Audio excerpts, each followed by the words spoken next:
الحمد للہ وکفا وسلام علی عباده الذین اصطفا اما بعد فاعوذ باللہ من الشیطان الرجیم بسم اللہ الرحمن الرحیم وما آتیتم من ربا لیربو فی اموال الناس فلا یربو عند اللہ وما آتیتم من زکاة تریدون وجہ اللہ فاولئک هم المضعفون صدق اللہ العظیم۔ یہ جو آیت آپ کے سامنے تلاوت کی گئی ہے یہ قرآن کریم کی 21ویں سپارے میں سورۃ الروم کی 39 نمبر آیت ہے، اور اس آیت میں ربا کا ذکر ہے۔ قرآن کریم کی یہ آیت اور اس کے علاوہ سورۃ البقرہ کی کئی آیات، اسی طرح سورہ آل عمران کی آیات، مختلف مقامات پہ اللہ تعالیٰ نے اور ان کے علاوہ دیگر جگہوں پہ اللہ تعالیٰ نے ربا کے احکام کو بھی بیان فرمایا ہے، اور ربا کی برائی کو اور ربا کی شناعت کو بھی بیان فرمایا ہے۔ بنیادی طور پر ربا ویسے تو زیادتی کو کہتے ہیں، لیکن اگر آسان الفاظ میں اور قرآن کریم اور احادیث کی اصطلاح میں بات کی جائے تو ربا کا مطلب سود کا ہوتا ہے، کیونکہ سود بھی ایک ایسی زیادتی ہوتی ہے، ایک ایسا زائد مال ہوتا ہے کہ جو انسان کسی دوسرے شخص سے حاصل کرتا ہے کسی عوض کے بغیر۔ مثال کے طور پر کسی آدمی نے دوسرے کو قرض دیا، اور قرضہ جب واپس لینے کا وقت آیا تو اس آدمی نے بروقت پیسے نہیں دیے، تو جس نے قرضہ دیا تھا اس نے کچھ وقت کے لیے اس قرضے کو آگے بڑھا دیا اور یہ کہا کہ آپ جب مجھے دیں گے تو تھوڑا سا اضافے کے ساتھ واپس دیں گے۔ تو اب یہ جو اضافی رقم لی گئی ہے یہ چونکہ بغیر کسی عوض کی لی گئی ہے، اس لیے اس کو سود کہتے ہیں، اس کو ربا کہتے ہیں۔ قرآن کریم نے اور احادیث مبارکہ نے ربا اور سود کی برائی کو بیان فرمایا ہے، اور اس بات کو واضح طور پہ بیان فرمایا ہے کہ اسلام میں ربا اور سود کی کوئی گنجائش نہیں ہے۔ چنانچہ سورہ بقرہ میں اللہ تعالیٰ نے سود کھانے والے لوگوں کا انجام ایسا ذکر فرمایا ہے کہ الذین یأکلون الربا لا یقومون الا کما یقوم الذی یتخبطہ الشیطان من المس، کہ جو لوگ سود کھاتے ہیں وہ قیامت کے دن اس طرح سے اٹھیں گے جیسے کہ وہ شخص اٹھتا ہے جس کے حواس کسی جن نے، شیطان نے لپٹ کر کھو دیے ہوں، اس طرح سے وہ لوگ قیامت کے دن اٹھیں گے۔ گویا کہ جب وہ قیامت کے دن اٹھائے جائیں گے تو اپنے ہوش و حواس میں نہیں ہوں گے۔ یہ سود کھانے کا انجام ہے۔ اسی طرح اللہ تعالیٰ نے سورہ بقرہ کے اندر ہی انہی آیات کے اندر فرمایا ہے کہ یمحق اللہ الربا ویربی الصدقات، اللہ سود کو مٹاتے ہیں اور صدقات کو یعنی خیرات کو بڑھاتے ہیں۔ اور انہی آیات میں آگے چل کے اللہ تعالیٰ نے ایمان والوں کو حکم فرمایا ہے کہ سود کو چھوڑ دو، اور آگے ارشاد فرمایا کہ فَإِن لَّمْ تَفْعَلُوا فَأْذَنُوا بِحَرْبٍ مِّنَ اللَّهِ وَرَسُولِهِ، کہ پس اگر تم نہیں چھوڑتے تو اللہ سے اور اس کے رسول سے لڑنے کو تیار ہو جاؤ۔ گویا کہ سود کھانا، سود کا لین دین کرنا، یہ اللہ اور اس کے رسول کے ساتھ اعلان جنگ ہے۔ قرآن کریم نے اور احادیث مبارکہ نے سود کو انسان کی دنیا کے لیے بھی نقصان دہ قرار دیا اور انسان کی آخرت کے لیے بھی نقصان دہ قرار دیا۔ چنانچہ نبی پاک علیہ السلام کی احادیث مبارکہ میں واضح طور پہ ایسی وعیدیں بیان فرمائی ہیں کہ جو بتلاتی ہیں کہ سود کھانا اور سود کا لین دین کرنا کتنا برا ہے، اور نبی پاک علیہ الصلوۃ والسلام نے ایسے لوگوں کے لیے کتنی سخت سزاؤں کو بیان فرمایا ہے۔ چنانچہ ایک حدیث میں آپ علیہ الصلوۃ والسلام نے ارشاد فرمایا ہے کہ 7 مہلک چیزوں سے بچو۔ تو صحابہ نے عرض کیا کہ یا رسول اللہ وہ کیا ہیں؟ آپ علیہ الصلوۃ والسلام نے ارشاد فرمایا کہ اللہ کے ساتھ کسی کو شریک کرنا، اللہ کے ساتھ کسی غیر کو شریک کرنا، دوسرا جادو کرنا، تیسرا کسی شخص کو ناحق قتل کرنا، اور چوتھا سود کھانا، پانچواں یتیم کا مال کھانا، اور چھٹا جہاد کے وقت میدان سے بھاگنا، اور ساتواں کسی پاک دامن عورت پر تہمت لگانا۔ تو یہ چوتھے نمبر پہ اس میں جس گناہ کا ذکر فرمایا ہے اس میں وہ ہے سود کھانا۔ ایک حدیث میں نبی پاک علیہ الصلوۃ والسلام نے بیان فرمایا کہ میں نے آج رات 2 شخصوں کو دیکھا جو میرے پاس آئے اور مجھے بیت المقدس تک لے گئے۔ پھر ہم آگے چلے تو ایک خون کی نہر دیکھی جس کے اندر ایک آدمی کھڑا ہوا ہے اور دوسرا آدمی اس کے کنارے پر کھڑا ہے۔ جب یہ نہر والا آدمی اس خون کی نہر سے باہر آنا چاہتا ہے تو کنارے والا آدمی اس کے منہ پر پتھر مارتا ہے، جس کی چوٹ سے بھاگ کر وہ پھر وہیں چلا جاتا ہے جہاں کھڑا تھا۔ پھر وہ نکلنے کا ارادہ کرتا ہے تو پھر کنارے والا آدمی یہی معاملہ کرتا ہے۔ حضرت صلی اللہ علیہ وسلم نے ارشاد فرمایا کہ میں نے اپنے ان دونوں ساتھیوں سے پوچھا کہ یہ کیا معاملہ ہے جو میں دیکھ رہا ہوں؟ انہوں نے بتایا کہ یہ جو خون کی نہر میں قید کیا ہوا آدمی ہے یہ سود کھانے والا ہے۔ تو قیامت کے دن سود کھانے والے کو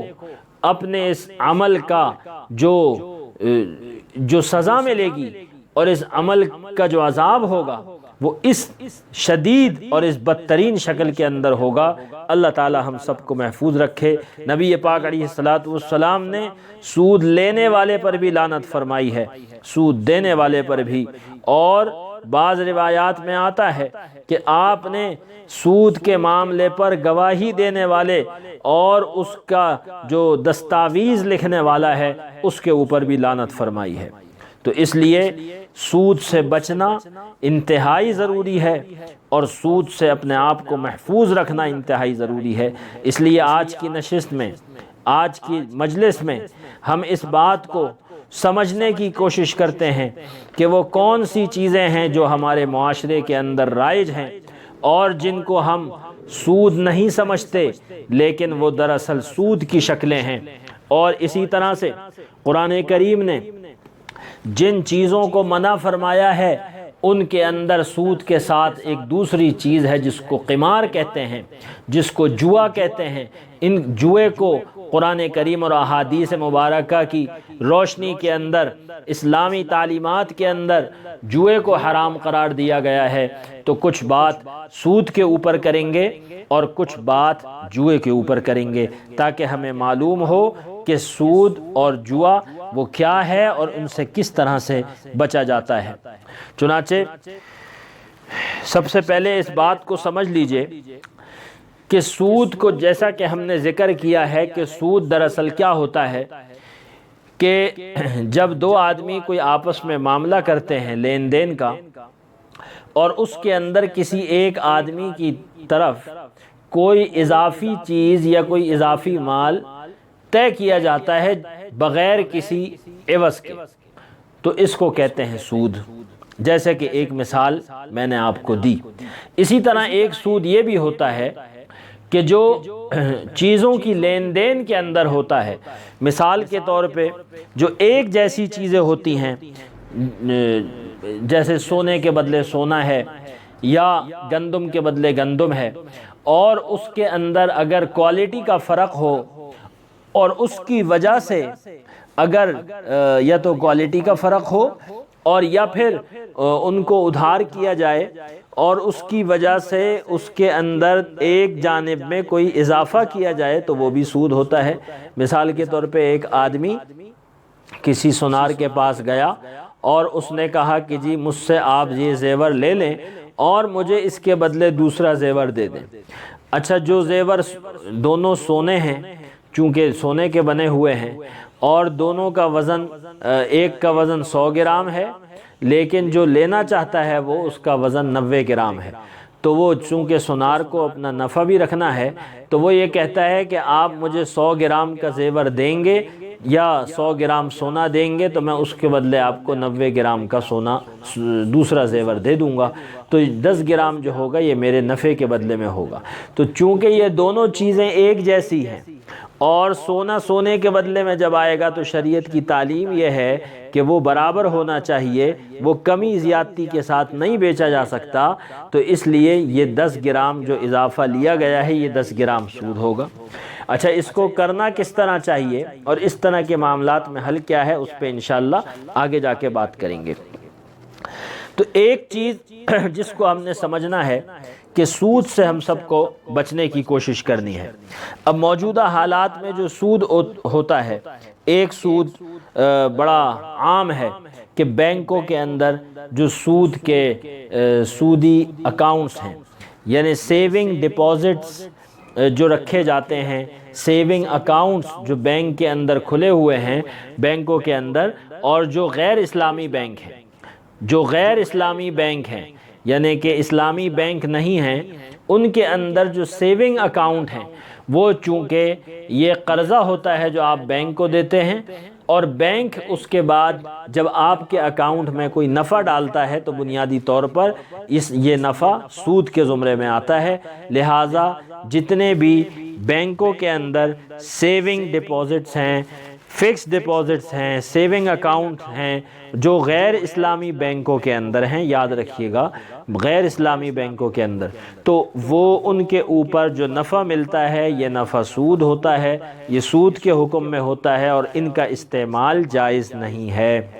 اور یہ حلال مال نہیں ہے۔ نہ تو ان اکاؤنٹس کے اندر رقم رکھنا جائز، کیونکہ یہ ایک سودی معاملہ ہے جس معاملے کے اندر آپ مبتلا ہو رہے ہیں، اور اس رقم کا استعمال بھی جائز نہیں ہے، اس رقم کا کھانا بھی جائز نہیں ہے، اس اکاؤنٹ کا مینٹین کرنا بھی جائز نہیں ہے۔ لہٰذا اگر کسی کے اس طرح کے کوئی اکاؤنٹس ہیں، کوئی ڈپازٹس ہیں، کوئی غیر اسلامی اسکیموں کے اندر پیسہ لگایا ہوا ہے جہاں سے فکسڈ انکم آتی ہے، تو وہ یہ معاملات یہ جائز نہیں ہیں۔ ان معاملات کو صحیح کرنے کی ضرورت ہے، کیونکہ سود کا ایک درہم بھی اگر استعمال کیا جائے 36 مرتبہ بدکاری سے زیادہ سخت گناہ ہے۔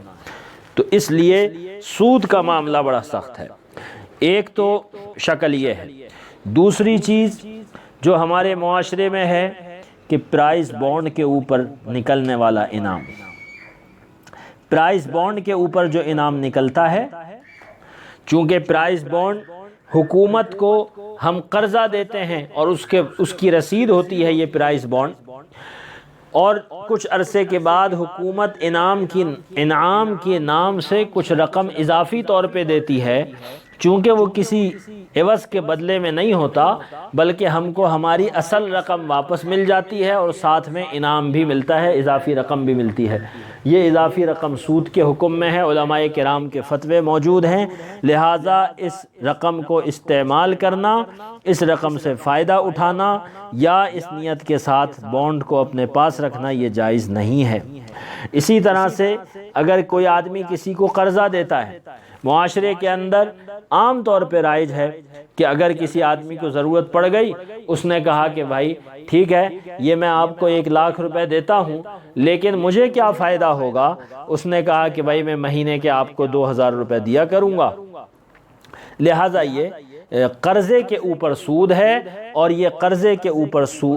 کے اوپر اضافی رقم لینا یہ سود ہے، حرام ہے اور ناجائز ہے۔ اسی طرح سے ایک عام شکل جو معاشرے کے اندر رائج ہے، لوگ عام طور پہ جب خرید و فروخت کرتے ہیں تو وہ یہ کہتے ہیں کہ آپ کو یہ چیز بیچ دی مثال کے طور پہ 1,00,000 روپے کی، لیکن اگر آپ نے 1 مہینے کے اندر پیمنٹ نہیں کی تو لیٹ پیمنٹ کی چارجز لگیں گے اور 2% آپ کے اوپر چارجز لگیں گے۔ آپ جتنا لیٹ کرتے رہیں گے تو ہر مہینے کے آپ کے اوپر 2% چارجز لگیں گے۔ تو یہ لیٹ پیمنٹ چارجز جو ہیں یہ جائز نہیں ہیں، یہ سود کے زمرے میں آتے ہیں، ان سے اپنے آپ کو بچانا چاہیے۔ اور یہ جائز نہیں ہے حاصل کرنا۔ اسی طرح سے جو ہمارے یوٹیلیٹی بلز ہوتے ہیں، ان بلوں کے اوپر لکھا ہوا ہوتا ہے کہ ڈیو ڈیٹ پہ پیمنٹ نہ کی تو آفٹر ڈیو ڈیٹ آپ کے اوپر یہ چارجز لگیں گے، تو یہ بھی جائز نہیں ہے، کیونکہ یہ لیٹ پیمنٹ چارجز ہیں اور یہ بھی سود کے زمرے میں آتا ہے۔ لہٰذا بلوں کو، یوٹیلیٹی بلز کو وقت کے اوپر پے کرنا چاہیے، اور کوئی بھی ایسی صورت نہیں بنانی چاہیے کہ جس کے اندر ہم کو یہ اضافی رقم دینی پڑے، اور موقع اگر کوئی اس طرح کا آ جائے تو کوشش کریں اس ادارے میں جا کے بات کریں تاکہ یہ اضافی رقم دینے کی نوبت نہ آئے اور ہم اس گناہ کے اندر ملوث نہ ہوں۔ جو حضرات اہل اختیار ہیں، اہل اقتدار ہیں اور انتظامیہ میں ہیں، عدلیہ میں ہیں،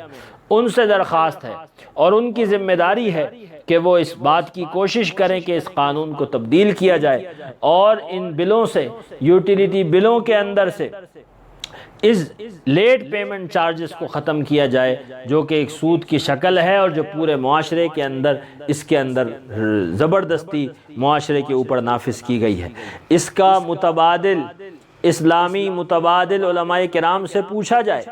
لیکن یہ شکل جو ہے وہ ختم کی جائے جو کہ جائز نہیں ہے اور جو کہ سود کے زمرے میں آتی ہے۔ اسی طرح سے کسی آدمی نے کوئی فلیٹ بک کرایا، کوئی گھر بک کرایا اور اس کے اندر قسطیں طے ہو گئیں، اب اس نے کوئی قسط لیٹ کر دی تو انہوں نے کہا کہ جب آپ نے قسط لیٹ کر دی ہے تو اس پر اتنے پیسے اضافی چارجز لگیں گے۔ یہ اضافی چارجز یہ جائز نہیں ہیں اور یہ ربا کے اندر آتے ہیں۔ اچھا، اسی طرح سے میں نے عرض کیا کہ ایک آدمی اپنا زیور لے کے جاتا ہے اور سنار سے اتنے ہی وزن کا کوئی زیور خریدتا ہے۔ اب اس کے اندر دو شکلیں ہوتی ہیں۔ بعض دفعہ ہوتا ہے کہ جی جو زیور میں لے کے گیا ہوں وہ اور جو زیور میں لے رہا ہوں دونوں کا وزن برابر ہے، دونوں کا وزن برابر ہے، تو سنار یہ کہتا ہے کہ جی یہ دونوں چیزیں آپ کی برابر سرابر ہو گئیں، سونا سونے کے بدلے میں برابر ہو گیا، اب آپ میری بنائی کے پیسے دے دیں جو نیا زیور آپ لے رہے ہیں، لہذا وہ اضافی پیسے اوپر سے لیں گے۔ تو یہ جو سونا سونے کے بدلے میں ہو رہا ہے تو اس کے بعد جو اضافی پیسے لیے جا رہے ہیں وہ سود ہو جائے گا، وہ ناجائز ہو جائے گا۔ یا اسی طرح جیسے میں نے عرض کیا کہ سونے کے اندر ہی اگر کچھ کمی کر دی دوسری طرف سے تو یہ بھی ناجائز ہو جائے گا۔ لیکن اس طرح کے معاملات کی ضرورت بھی پیش آتی ہے تو اس کا حل کیا ہے؟ تو ہاتھ کے ہاتھ اس کا حل بھی سمجھ لیجئے۔ ایسا کوئی بھی معاملہ اگر آپ نے کرنا ہو کہ جس میں دونوں طرف ایک ہی جیسی چیزیں ہوں، جیسے میں نے سونے کی مثال دی، تو اس کا طریقہ یہ ہے کہ سونے کو سونے کے بدلے میں فروخت نہ کیا جائے، سونے کا سودا سونے کے بدلے میں نہ کیا جائے، بلکہ مثال کے طور پہ اس سنار سے یہ کہا جائے کہ جی یہ جو آپ کا زیور ہے، مثال کے طور پر یہ آپ کا زیور آپ مجھے کتنے کا بیچتے ہیں؟ تو وہ کہے گا کہ جی میں اپنا زیور آپ کو 2 لاکھ روپے کا بیچتا ہوں۔ اچھا جی یہ جو میرا زیور ہے یہ آپ کتنے کا خریدیں گے؟ تو وہ یہ کہے گا کہ جی آپ کا جو زیور ہے وہ میں 1,80,000 روپے کا خریدتا ہوں۔ تو اب آپ یہ کیجئے کہ اپنا زیور اس کو 1,80,000 کا بیچ دیجئے اور اس کا زیور 2 لاکھ روپے کا خرید لیجئے۔ تو معاملہ پیسوں کے اندر ہوگا، معاملہ سونے کا سونے کے بدلے میں نہیں ہوگا۔ اب جب پیسوں کے بدلے معاملہ ہو گیا تو اب یہ آپ نے ان کے زیور کے 20,000 روپے جو دینے ہیں وہ 20,000 روپے آپ دے دیجئے گا اور وہ 1,80,000 روپے اس کے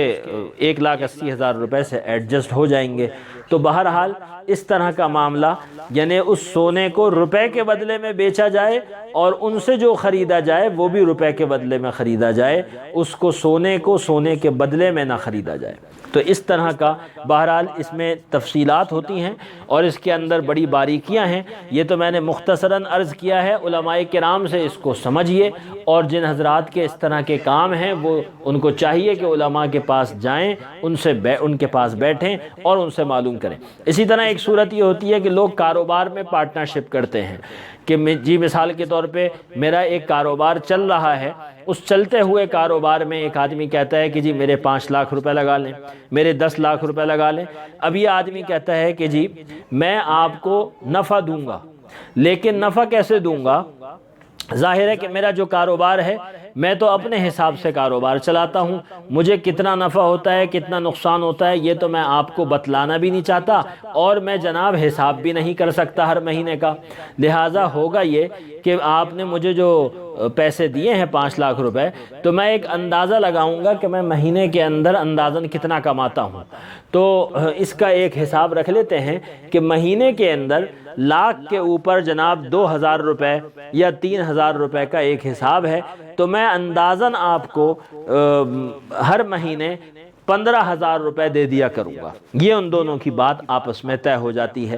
اب جناب کسی مہینے میں وہ 15 دے دیتے ہیں، کسی میں 13 دے دیتے ہیں، کسی میں 17 دیتے ہیں۔ جب کام اچھا ہو گیا، سودے زیادہ ہو گئے، انہوں نے تھوڑا بڑھا دیا، جب کام کم ہوا تھوڑا سا کم کر دیا، اور دونوں لوگ اس پہ خوش ہو جاتے ہیں کہ یہ تو بڑا اچھا کام ہو رہا ہے اور جائز بھی ہو رہا ہے، یہ بھی اچھا۔ اور وہ ساتھ میں یہ بھی کہتے ہیں کہ جی جب آپ کو اپنی رقم چاہیے ہو مجھے 1 مہینے پہلے بتا دیجیے گا، آپ کو آپ کی رقم بھی مل جائے گی، آپ کی رقم کہیں نہیں جائے گی۔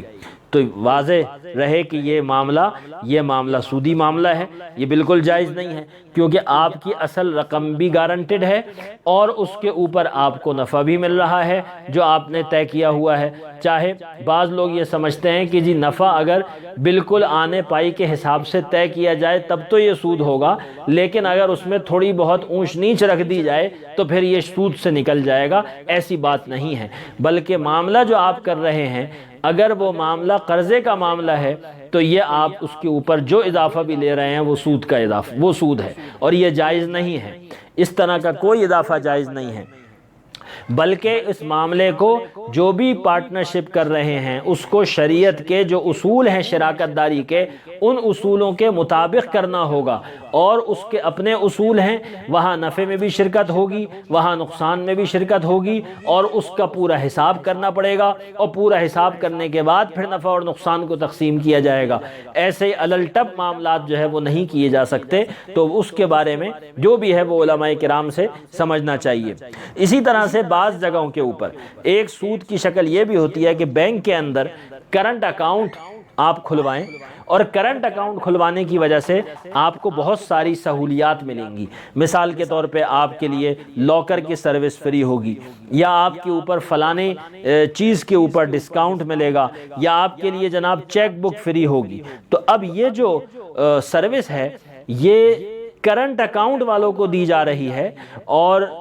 دوسرے لوگوں کو وہ سروس فری میں نہیں دی جاتی۔ مثال کے طور پہ بینک کے اندر ایک لاکر کے چارجز ہیں کہ 2000 روپے مہینے کے چارجز ہیں، لیکن وہ یہ کہتے ہیں کہ جی اگر آپ کے اکاؤنٹ کے اندر 10,000 روپے کا یا 20,000 روپے کا بیلنس موجود ہوگا تو آپ کے لیے یہ سروس فری ہوگی۔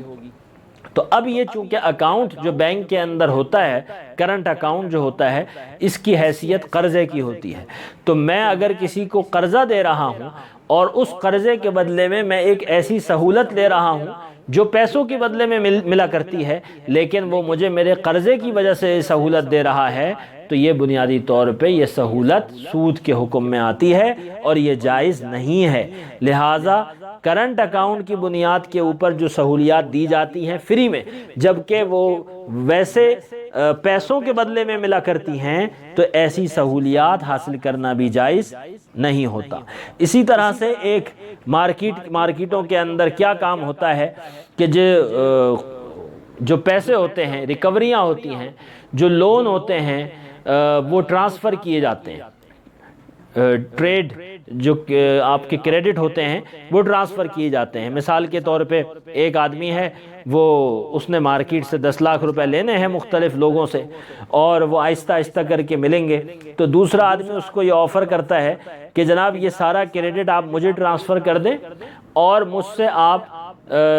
9 لاکھ روپے لے لیجئے کرنٹ، بالکل کیش۔ یہ 9 لاکھ روپے میں آپ کو دے کر 10 لاکھ روپے کا کریڈٹ آپ سے خرید لیتا ہوں۔ اب ان لوگوں سے میں خود نمٹ لوں گا اور سارا معاملات جو ہے وہ میں کر لوں گا، تو یہ لوگ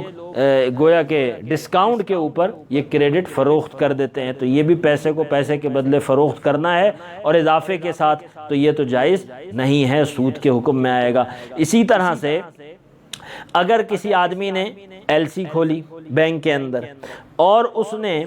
باہر سے مال منگوایا اور یہ کہا کہ جی بینک سے فائنانس لے لی، اور معاملہ یہ طے ہوا کہ بینک جو ہے وہ پہلے پیمنٹ کرے گا اور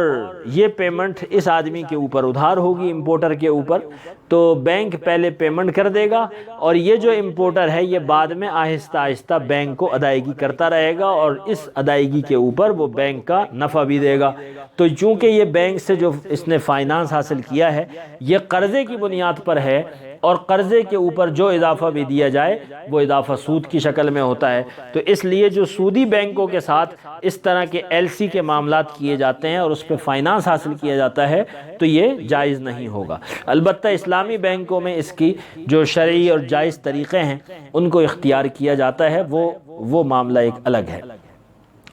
اسی طرح سے ایک معاملہ مارکیٹوں کے اندر یہ رائج ہوتا ہے کہ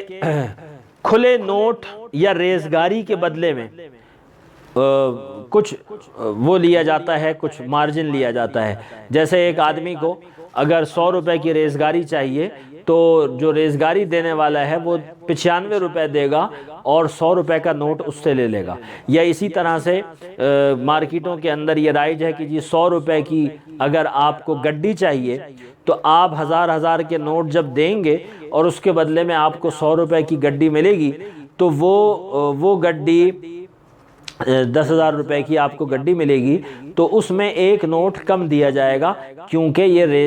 یعنی کھلے پیسے ہیں، چینج ہے، اور اس کو حاصل کرنا ایک مشکل کام ہوتا ہے، لہذا آپ کو اس روپے کے بدلے میں ایک نوٹ جو ہے وہ کم دیا جائے گا۔ تو اب یہ تو غلط ہے، پیسے کو پیسے کے بدلے میں بیچا جائے تو ہمیشہ برابر بیچا جائے گا۔ یا اسی طرح اب عید آنے والی ہے، اس میں ہوتا ہے کہ نئے نوٹوں کے بدلے پرانے نوٹ دیے جاتے ہیں اور ذرا زیادہ مالیت کے دیے جاتے ہیں۔ اسی طرح کہ ایک گڈی اگر آپ کو نئے نوٹوں کی چاہیے تو آپ کو تھوڑی سے پیسے اضافی دینے پڑیں گے، تو یہ جائز نہیں ہے اور یہ سود کے حکم میں ہے، یہ سود ہے، اس لیے اس کو ہرگز بھی یہ معاملہ نہیں کرنا چاہیے۔ اسی طرح ایک معاملہ اور ہوتا ہے کہ جتنے بھی بیع فاسد ہوتی ہیں، یعنی شریعت کی نظر میں جو بھی ایسی خرید و فروخت کی شکلیں ہیں کہ جن خرید و فروخت کی شکلیں جائز نہیں ہوتی، مثال کے طور پہ قبضے سے پہلے چیزوں کی خرید و فروخت ہے، اور اسی طرح فوریکس کی ٹریڈنگ ہوتی ہے، فوریکس مارکیٹ کے اندر جناب ٹریڈنگ ہوتی ہے، کرنسیز کی ٹریڈنگ ہوتی ہے، کموڈیٹیز کی ٹریڈنگ ہوتی ہے، شیئرز کی ٹریڈنگ ہوتی ہے اسٹاک ایکسچینج کے اندر، پھر یہ کہ فارورڈ سیلز ہوتی ہیں اور لوگ قبضے سے پہلے چیزوں کو بیچ دیتے ہیں۔ تو بہت سارے معاملات ہوتے ہیں جو کہ بیع فاسد کے زمرے میں آتے ہیں، یعنی شرعی طور پہ وہ ناجائز بیع ہوتی ہیں، تو ایسی جتنے خرید و فروخت ہوتی ہیں وہ بھی شرعاً سود کے حکم میں ہوتی ہیں، لہٰذا ہر طرح کی بیع فاسد سے بچنا چاہیے۔ مثال کے طور پہ ادھار بیچا، لیکن ادھار بیچنے کے اندر وہ جو مدت ہے وہ طے نہیں کی کہ کتنی مدت بعد پیسے ملیں گے، تو اس طرح کے معاملات تو یہ بھی بیع فاسد ہو جاتی ہے۔ ایک اور معاملہ ہوتا ہے کہ جیسے لوگ کمیٹیاں ڈالتے ہیں، بی سی ڈالتے ہیں، کمیٹی ڈالتے ہیں، اس میں جس آدمی کی بی سی نکل جاتی ہے، کمیٹی نکل جاتی ہے، تو اگر اس کی 1,00,000 روپے کی بی سی نکلی ہے اور کسی اور آدمی کو چاہیے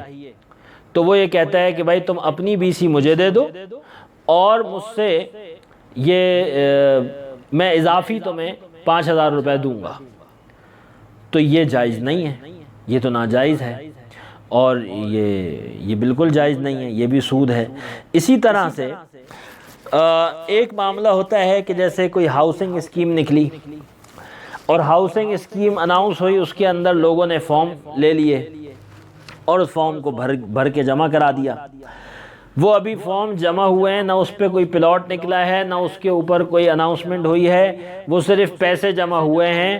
اور ان پیسوں کو پھر آگے دوسرے لوگ اس کو خرید لیتے ہیں، دوسرے لوگ ان کو خرید لیتے ہیں اور ان کے نام پہ ٹرانسفر ہو جاتا ہے، کیونکہ امکان یہ ہے کہ جس پہ پلاٹ نکلے گا تو وہ بہت زیادہ ویلیو کا ہوگا،